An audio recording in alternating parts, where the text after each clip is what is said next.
जय मिथिलावासी अपने सबके लेल एकटा बटगबनी लेके अयलहुँ हँ। फुलोरिया में गायल जाइ छै, सुनू अपने सबके नीक लागत। शेयर कर देबै, लाइक कर देबै, सिखबो करब, गेबो करब। फुलोरिया में चलै छै, अखनी पावन चलै छै। जय मिथिला, जय मैथिली।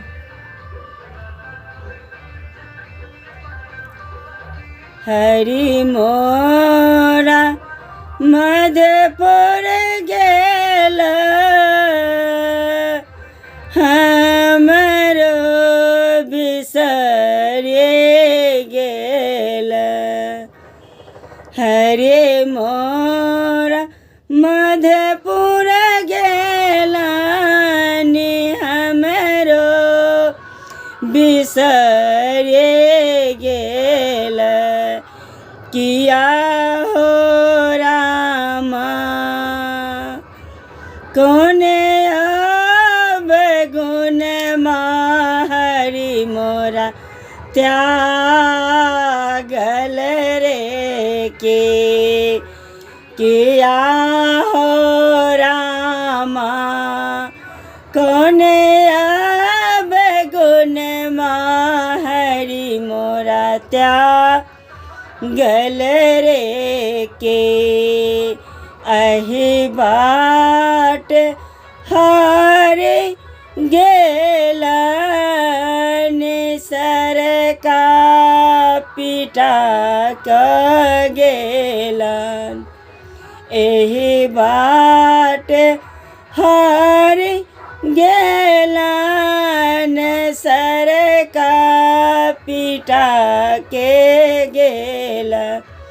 किया है सखिया सरका चलते छतिया फाटल रे के। किया है सखिया ये सरका चलते छतिया फाटल रे के। किया है सखिया सरका चलते छतिया फाटल रे के। हरि मोरा मधुपुर गेलन, हमरो बिसरे गेलन। किया हो रामा कौन अब गुण हरि मोरा त्यागल रे के। किया हो रामा कौन अब गुण हरि मोरा त्यागल रे के। एहि बाट हरि गेलन, पोखरे खना क गेलन। एहि बाट हरि गेलन, पोखरे खना क गेलन। किया है सखिया पोखरे नहाते छतिया फाटल रे के।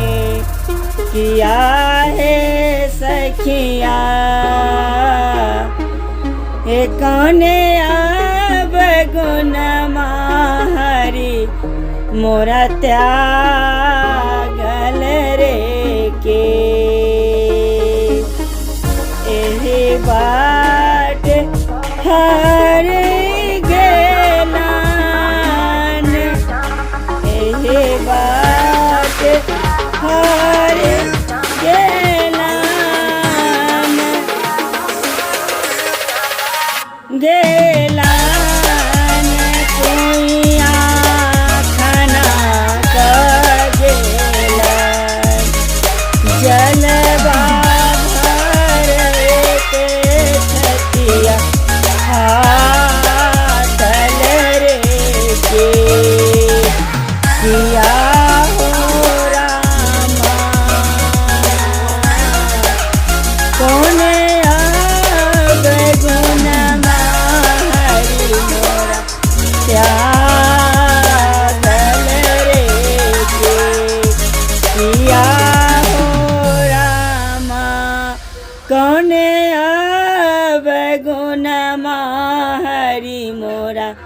त्यागल रे के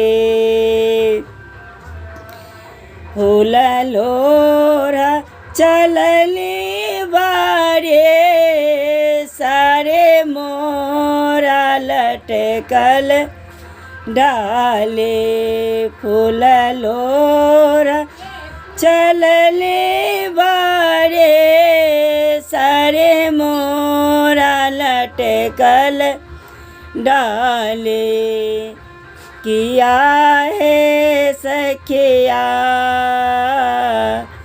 बिना हरे केसरिया कनु तारत रे के किया हो रामा बिना हरे केसरिया कनु तारत रे के